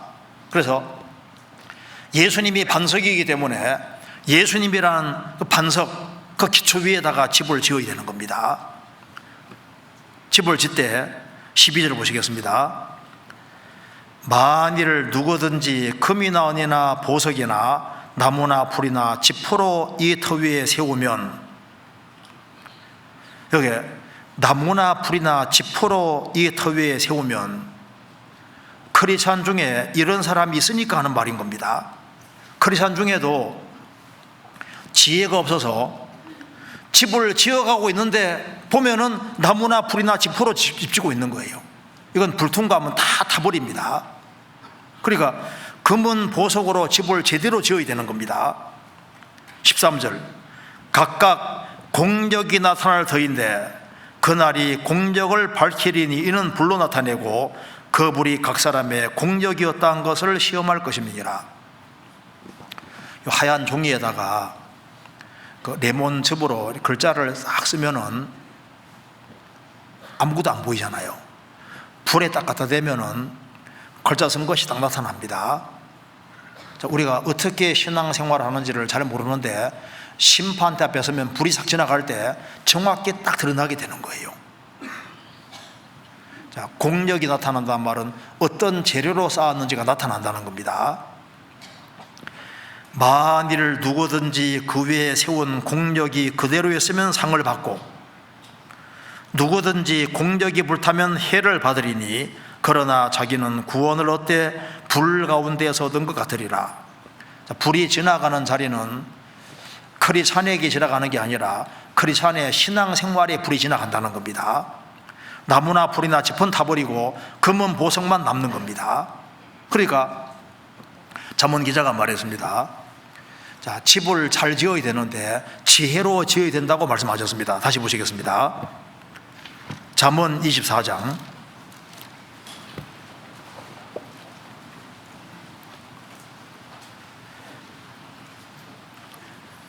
3절 집은 지혜로 말미암아 건축되고 명철로 말미암아 견고히 되며, 잠언에서 지혜로 말미암아 명철로 말미암아, 지혜와 명철이 뭐라고 되어 있습니까? 예수님이라고. 지혜와 명철의 실체가 예수님입니다. 그래서 이사야 9장 6절에도 이는 한 아기가 우리에게 낳고 한 아들을 우리에게 주신 바 되었는데 그 이름은 기묘자라 모사라 전능하신 하나님이라 영존하시는 아버지라 평강의 왕이라 할 것임이라. 아기가 태어났는데 이분이 누구냐? 모사라, 지혜자라. 자, 모든 지혜는 예수님 안에 있습니다. 그러니까 집을 지을 때 예수님으로 말미암아 집을 지어야 되는 거예요. 자, 지구 안에 우리 육신에 필요한 것이 다 있는 것처럼 이 성경 안에는 우리 신앙생활에 필요한 것이 다 들어있는 거예요.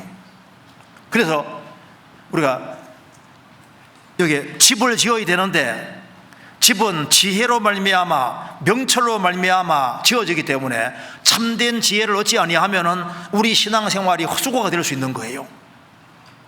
그러면 지구 안에 온갖 것이 있는 것처럼 성경 안에 예수님 안에 온갖 것이 있는데 이것을 잘 캐내서 신령한 집을 잘 지어야 되는 겁니다. 욥기 보시겠습니다. 욥기 28장 보시겠습니다.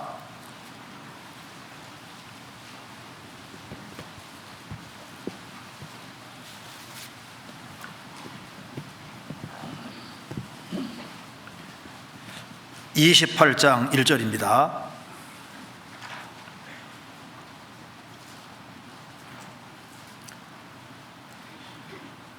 은은 나는 광이 있고 연단하는 금은 나는 곳이 있으며 철은 흙에서 취하고 동은 돌에서 녹여얻느니라. 12절 그러나 지혜는 어디에서 얻으며 명철의 곳은 어디인고. 우리 신앙생활에 정말 필요한 것이 지혜와 명철인데 땅 파면은 온갖 것들이 나오는데 그러나 지혜는 어디에서 얻으며 명철의 곳은 어디인고. 13절 그 값을 사람이 알지 못하나니 사람이 사는 땅에서 찾을 수 없구나. 욥기 28장은 우리에게 중요한 것을 알려주고 있습니다. 어떻게 지혜를 찾을 수 있는지 방법을 지금 알려주고 있습니다. 자, 어떻게 해야 되냐면 먼저 이렇게 지혜를 얻는 길을 알려주고 있습니다. 1절 은은 나는 광이 있고 연단하는 금은 나는 곳이 있으며 철은 흙에서 취하고 동은 돌에서 녹여 얻느니라. 자, 은을 찾으려면은 은광으로 가야 됩니다. 금을 찾으려면 금광 있는 곳으로 가야 돼요. 철을 찾으려면 철광석 있는 산으로 가야 됩니다. 동은 동이 있는 광산으로 가야 되잖아요. 그것처럼 지혜를 얻어야 되는데, 그럼 지혜는 어디서 얻느냐? 저희 아버지가 옛날에 광산을 했는데요, 광산하다 망했어요. 왜냐하면 석탄을 캐내야 되는데 석탄이 나오는 쪽에 파야 될 거 아니에요. 시추에서 굴을 파는데 석탄이 많이 나오면 좋은데 안 나와서 이제 굴을 몇 개 뚫었는지 모릅니다. 그래서 이제 망해가지고 집이 아주 어렵게 됐었는데, 석탄을 얻으려면 어떻게 됩니까? 석탄을 나오는 쪽으로 파야 되는 거예요. 그렇잖아요. 그러니까 지혜를 얻으려면은 위치부터 방향부터 바르게 돼야 됩니다. 어디에서 지혜를 얻을 수 있을까요? 세상에 공부를 많이 하면 얻을 수 있느냐? 성경 고린도전서 1장에 말한 대로 이 세상에 지혜 있는 자가 어디 있느냐? 변사가 어디 있느냐? 이 세상 지혜를 하나님께서 미련하게 하신 것이 아니뇨. 이 세상의 책을 열심히 읽는다고 해서 진정한 지혜 얻을 수 있느냐? 아니다, 그 말입니다. 진짜 지혜가 어디 있을까요? 정금으로도 바꿀 수 없고 너무나도 비싼 건데 이 지혜를 어디서 얻을고? 어디 있습니까? 먼저 그리스도 예수 안에 있는 거예요. 그리고 방향부터 바르게 돼야 됩니다. 금 찾으려면 금광 쪽을 향해야 되는 거예요. 우리가 진짜 지혜 얻으려면 지혜는 예수님 안에 다 있습니다. 이거 잠깐 적어 보시겠습니다. 골로새서 2장입니다. 골로새서 2장 3절, 2장 3절입니다. 그 안에는 지혜와 지식의 모든 부하가 감추어 있느니라. 예수님 안에는 지혜와 지식의 일부가 아니라 모든 부하가 감추어 있느니라. 예수님 안에 다 있다는 겁니다. 그러니까 먼저 예수님 자신이 지혜 자체가 되시기 때문에 방향을 예수님 쪽으로 딱 돌려야 되는 거예요. 그래서 예수님 안에 지혜가 다 있는데, 우리가 예수님 안에 들어오니까 예수님 안에 구원의 지혜가 있고 속죄가 있고 영원한 속죄가 있고, 예수님 안에 들어오니까 신앙 성장의 지혜가 있고 우리 삶의 모든 지혜가 다 들어있잖아요. 어디에 지혜가 있냐 하면은 포커스를 성경에 맞춰야 됩니다. 성경이 지혜거든요. 시편 119편 찾겠습니다.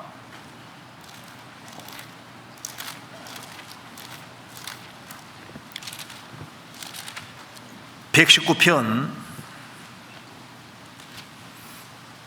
24절입니다.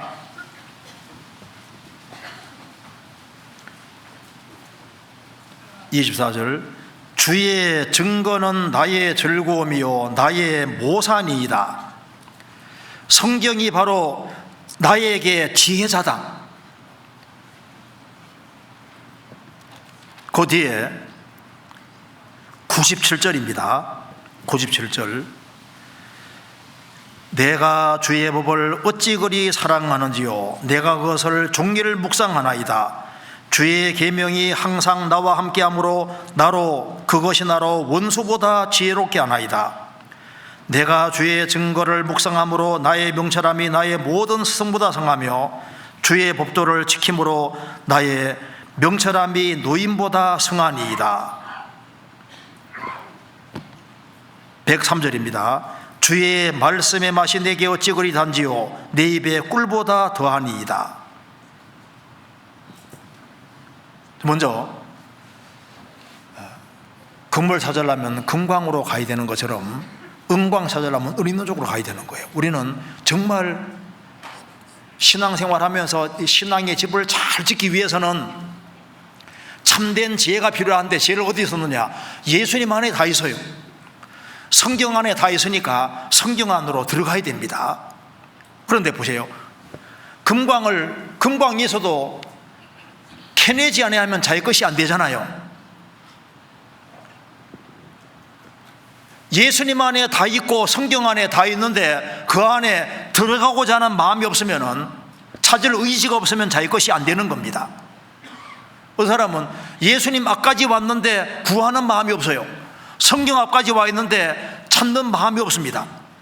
그러면은 자기 것이 안 되는 거예요. 그러니까 찾고자 하는 의지가 필요한 겁니다. 사실 매 주일마다 수요일마다 말씀을 듣는데 한 달에 한 번씩은 사실 시험을 쳐야 돼요. 그래서 복습을 열심히 해가지고 이게 마음속에 탁 익혀지고 이게 이제 자기 것으로 만들어야 되는데 그 작업을 안 하는 거예요. 그러니까 힘이 없는 겁니다. 자, 다시 보시겠습니다. 욥기 28장. 여기 지혜를 얻는 길을 여기에 말해주고 있습니다. 28장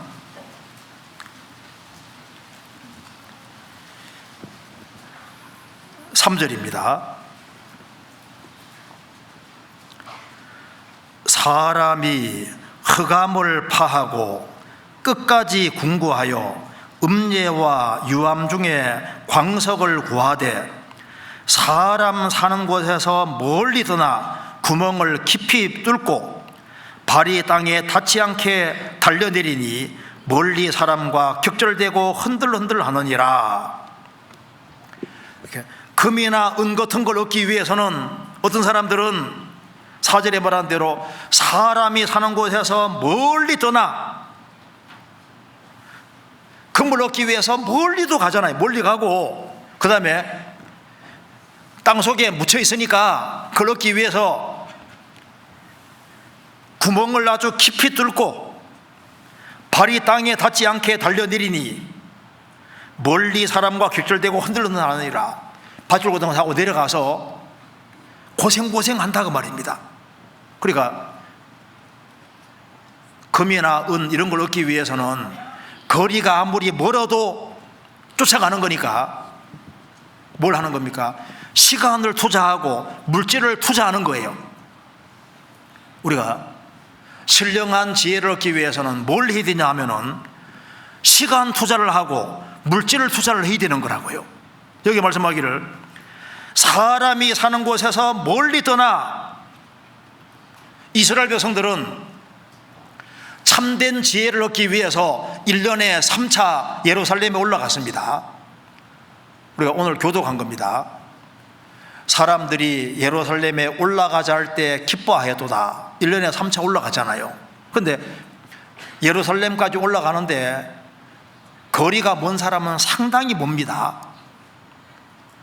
1년에 3차 올라가서요 예루살렘에서 모였습니다. 왜 모였냐면은 하나님께 예배하고 거기에서 궁금한 것을 풀기 위해서 모였던 겁니다. 거리가 멀지만은 올라갔던 거예요. 사람들이 내게 말하기를 여호와의 집에 올라가자 할 때 내가 기뻐하였도다. 여호와의 집에 올라갔잖아요. 거리가 멀어도 올라갔습니다. 거기에서 참된 지혜를 배웠던 거예요. 스바 여왕은 예루살렘까지 가는데, 솔로몬 만나러 가는데 1500km가 넘습니다. 그 먼 곳에 왜 갔을까요? 자기 인생에 궁금한 문제를 풀기 위해서 인생 문제 풀라고 그렇게 멀리까지 갔던 거예요. 동방 박사들은 예수님을 만나기 위해서 페르시아 쪽에서 오는데 몇 달 걸려 왔는지 모릅니다. 예수님께 경배하러 그렇게 멀리서 왔던 거예요. 우리 이번에 학예수양회 하는데 학예수양회도 가는 이유가 뭘까요? 우리 목적이 있습니다. 그 대회로 같이 모일 때 그 속에서 하나님 말씀을 같이 배우고 교제하는 가운데 신령한 것을 얻고 배우게 되는 겁니다. 여기는 거리가 멀어서 못 가는 사람은 없겠죠. 제가 몽골 가보니까 막 50시간씩 걸려오는 사람들이 있더라고요. 50시간씩. 그 아프리카, 여기 러시아 갔을 때 러시아에는 블라디카프카스에서 모스크바까지 오는데 한 3일 정도 기차 타고 오더라니까요. 수양이 하려고. 여기 며칠 걸립니까? 가깝잖아요. 거리가 멀어서. 여기 보시면요, 사람 사는 곳에서 멀리 떠나 나는 수고해서라도 금 얻으려고 그렇게 하고 은 얻으려고 그렇게 한다고 말입니다. 보석 얻으려고 그렇게 하는데, 우리는 신령한 것을 얻기 위해서는 노력하는 것이 필요한 거예요. 수고하는 것이 필요한 겁니다. 그 다음에 여기에 4절에 사람 사는 곳에 멀리 떠나 구멍을 깊이 뚫고, 우리 신앙이 너무 얕을 수 있습니다. 교제 가운데도 좀 깊이 들어오고, 성경도 그냥 대충 몇 장 읽고 끝내는 것이 아니라, 내가 인생을 좀 헤맨다 싶으면은 성경 펴놓고 창세기 1장부터 끝장까지 쫙 읽고, 너무너무 고난이 심할 때는 욥기 1장부터 끝장까지 한꺼번에 싹 다 읽고, 정신 못 차릴 때는 요한계시록 1장부터 끝장까지 다 읽고, 좀 이렇게 깊이 뚫고 그 말대로 좀 시간을 충분히 낼 생각을 해야 되는데, 오락에는 그렇게 시간을 많이 내면서 성경에는 시간을 조금 투자하면서 신앙생활은 잘하려고, 그게 착각인 거예요, 착각. 자, 깊이 뚫고 들어가면은 세상 사람들이 모르는 것을 많이 볼 수 있잖아요. 자, 그리스도 예수 안에는 온갖 보화들이 감춰 있으니까 자기의 전 존재를 동원해 찾지 아니하면은 찾을 수 없게 되는 거예요. 우리 구원받을 때도 전심으로 찾을 때 구원받았잖아요. 구원받고 난 이후에도 성경에 뭔가를 깨달아 가려고 그러면은 자기 전 존재가 동원돼야만 주님이 하나씩 깨닫게 해주는 거예요. 대충 해서 깨달아지는 게 아닙니다. 그리고 여기에 더 큰 갈망이 있는 사람은 9절 보시겠습니다. 사람이 굳은 바위에 손을 대고 산을 뿌리까지 무너뜨리며 돌 가운데로 도랑을 파서 각종 보물을 눈으로 발견하고, 여기 말한 대로 사람이 굳은 바위에 손을 대고, 그러니까 굳은 바위를 치우려면요 엄청난 노력이 들어가는 겁니다. 산을 막 뿌리까지 무너뜨리며 돌 가운데 도랑을 파서 각종 보물을 눈으로 발견한다. 그러니까 엄청난 노력을 투자하는 사람이 있으면, 더 큰 갈망이 있는 사람은 훨씬 더 큰 노력을 기울이기 때문에 그 속에서 남들이 알지 못하는 많은 것을 찾아내는 거예요. 그런 노력이 필요하다고 말입니다. 그러니까 신앙생활을 할 때 신령한 것을 정말 얻기 원하는 사람은 갈망하는 마음, 열심히 하는 마음, 그런 마음이 있어야 되는 거예요. 그래야만 감추어진 것을 하나씩 정말 깨달을 수 있는 겁니다. 어떤 사람 보면은 교회 생활 왔다 갔다 하고 10년 이상 했는데 교재 보면 하나도 몰라. 어쩌면 그렇게 모를지 몰라요. 왜? 마음이 안 들어가고 영혼이 안 들어가면 못 깨닫습니다. 그래서 정말 하나씩 주님의 도우심으로 깨달아야 되는 거예요. 깨달아서, 그래서 집을 잘 지어 짓기 위해서는 하나님의 지혜가 정말 필요한 거예요. 다시 보시겠습니다. 잠언 24장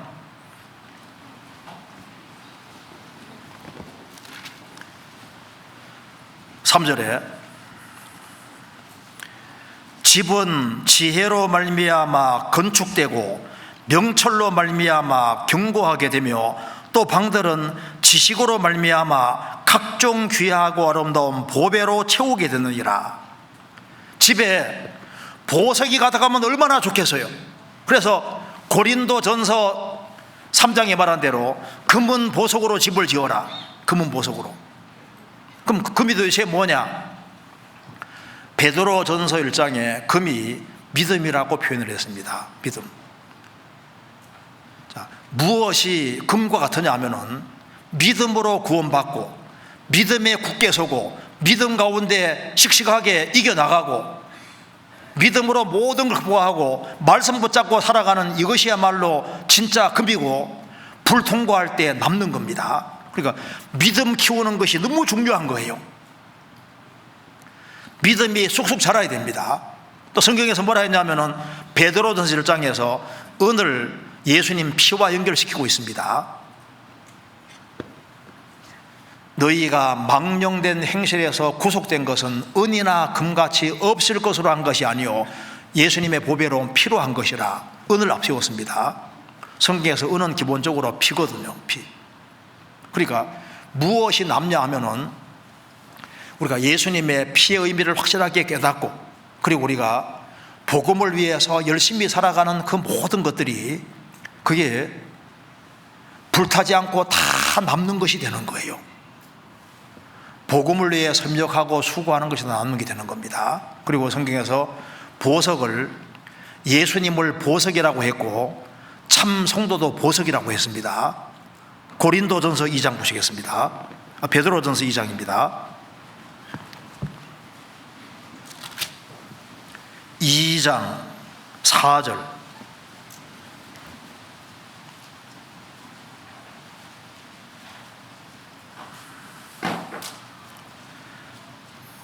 사람에게는 버림바가 되었으나 하나님께는 택하심을 입은 보배로운 산돌이신 예수에게 나와 너희도 산돌같이 신령한 집으로 세워지고, 예수님이 너무 초라한 모습으로 오셨기 때문에 예수님을 별거 아닌 돌이라 생각하고 버렸는데 알고 보니까 겉은 돌처럼 생겼는데 속에는 보석이었던 거예요.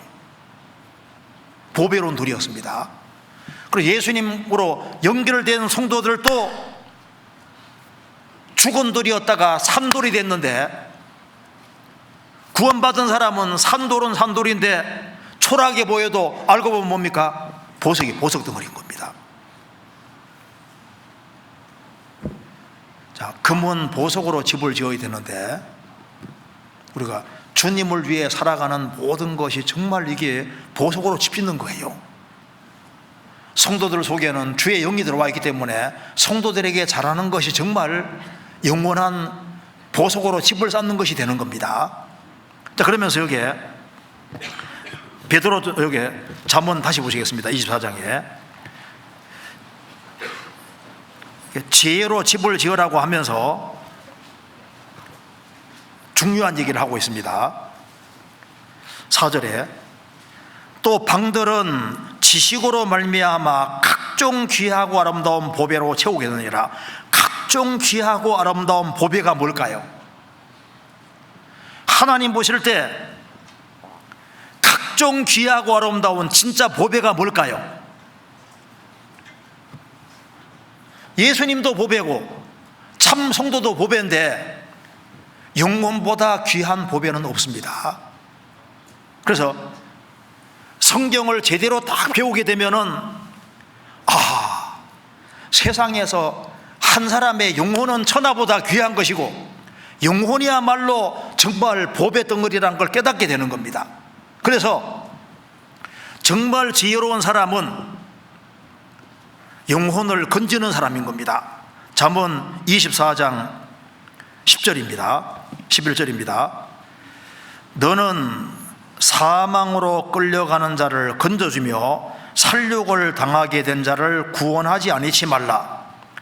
내가 말하기를 나는 그것을 알지 못하였노라 할지라도 마음을 저울질하시는 이가 어찌 통찰하지 못하시겠으며 내 영혼을 지키시는 이가 어찌 알지 못하시겠느냐. 그가 각 사람의 행위대로 보응하시리라. 자, 그리스도인들은 구원하기 위해서 구원받은 존재다. 윌리엄 부스가 한 얘기입니다. 크리스천은 구원하기 위해서 구원받은 존재다. 맞죠? 그리고 정말 지혜 있는 것이 뭐냐 하면 지혜 있는 자는 궁창의 빛과 같이 빛날 것이요 많은 사람을 어른도로 돌아오게 한 자는 궁창의 별과 같이 영원토록 비치리라. 많은 사람을 어른도로 돌아오게 한 자 궁창의 빛과 같이 별과 같이 영원토록 비치리라. 여기 지혜로 집을 지으라고 하면서 진짜 지혜로운 것이 뭐냐? 참된 지혜는 예수님을 아는 게 지혜인데 예수님을 진짜 아는 사람이 어떻게 집을 지을까요? 우리 방에 영혼으로 가득 채우는 거예요. 영혼으로. 이 세상에서도 가장 고생하고 좋은 것이 사람을 구조하는 겁니다. 칠레 광부가 33명이 지하 622m에 갇힌 적이 있었잖아요. 69일 만에 구출됩니다. 그 사람들이 얼마나 기뻐했습니까? 자, 구조라는 것은 세상에서도 참 귀한 거예요. 죽을 병이 걸린 사람 살리는 것이 얼마나 귀한 겁니까? 신드러라는 사람이 엄청난 부자였는데 허랑방탕하게 돈을 많이 썼는데 유대인들이 죽어가는 것을 보고서 1100명 이상을 구출해냅니다.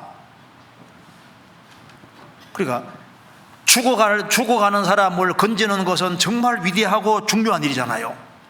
근데 여기서 잠언 24장에서는 너는 사망으로 끌려가는 자, 이게 사망이 무슨 사망입니까? 이게 둘째 사망 불못을 말하는 거예요. 그 앞에 잠언 7장 보시겠습니다. 잠언 7장 27절.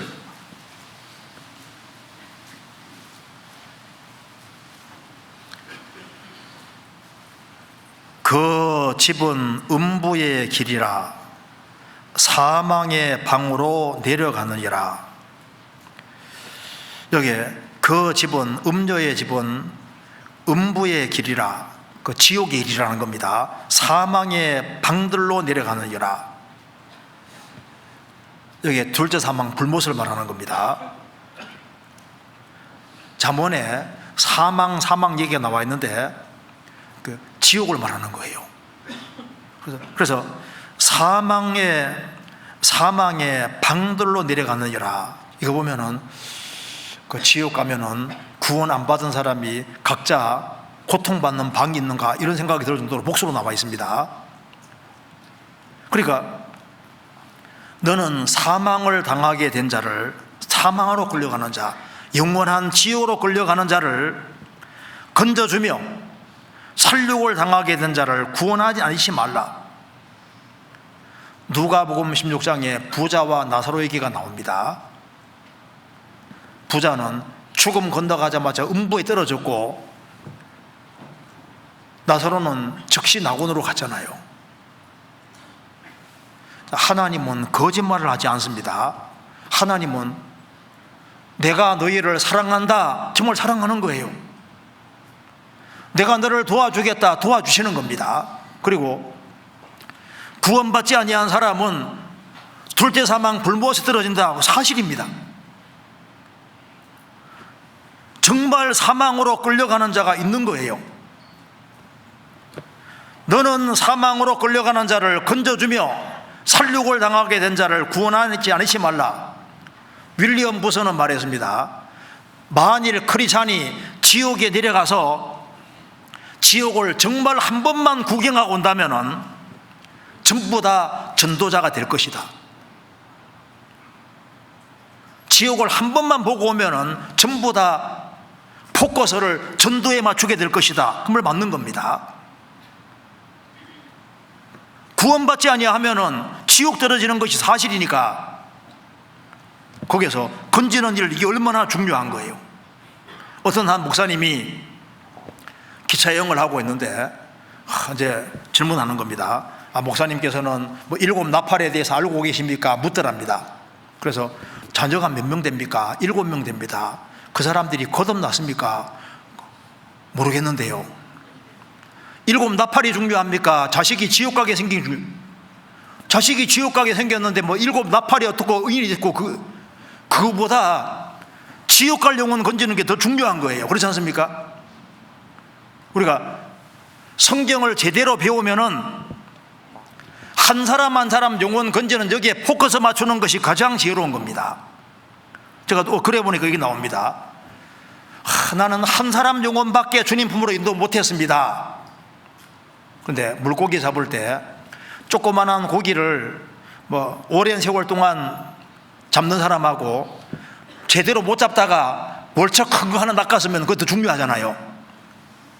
인생에서 짜잘한 것을 아무리 많이 해도 인생 가운데 한 사람 영혼 건졌으면 그 사람은 가장 큰 일을 하는 것이 되는 겁니다. 지옥 갈 영혼 건지는 거, 이거보다 더 중요한 일은 없는 거예요. 무엇이 지혜로운 것이냐? 방을 어떻게 보석으로 채우느냐? 너는 사망으로 끌려가는 자를 건져주라. 우리가 사망으로 끌려가는 자를 건져주지는 못할 망정 천국문을 닫으면 되잖아요. 나 통해서 반드시 주변 사람들이 구원을 받아야 됩니다. 우리 이번에 하기수양회를 하는 이유도 우리 영공헌이라는 방을 좋은 보석으로 채우기 위해서예요.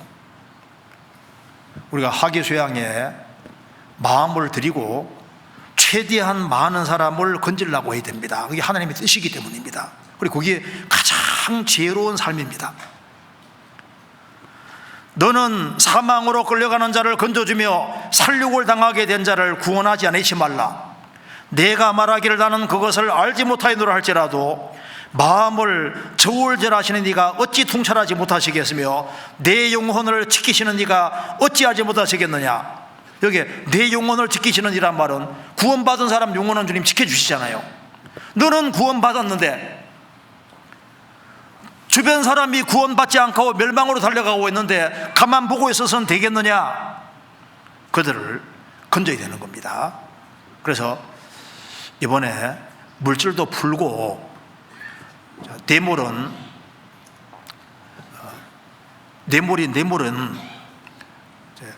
안 좋은 거잖아요. 그런데 물질을 잘 풀어가지고 선물은 사람 마음 더 그렇게 하니까 물질을 풀고 시간을 풀고 그렇게 해서 좀 과감하게 영혼 건지는데 투자를 할 필요 있습니다. 공주수양관 갖다 놓으면요 사람 마음이 달라지거든요. 구원을 받으니까 우리가 적극적인 마음을 가지고 건져야 됩니다. 그리고 그렇게 할 때 우리가 그리스도인의 심판대 앞에 섰을 때 불이 지나갈 때 우리가 영혼을 건지고 세우는 일에 수고한 모든 것은 영원히 기억될 것이고 영원한 축복으로 남게 될 겁니다. 같이 기도하시겠습니다. 자비로우신 우리 아버지 하나님, 저희들을 주의 보배로운 피로 구원해 주신 것을 감사합니다. 저희들에게 영혼을 건지는 적극적인 마음을 주시고 영혼을 건지는 일이 얼마나 소중하고 중요한 일인지를 깨달아 알 수 있도록 도와주시고 우리의 사랑하는 가족들, 친척들, 이웃들을 적극적으로 주님 품으로 인도할 수 있도록 역사해 주시고 도와주옵소서. 계속되는 수양회 가운데 주님이 함께해 주시고 도와주시옵소서. 우리 구주 예수 그리스도 이름으로 기도하옵나이다. 아멘.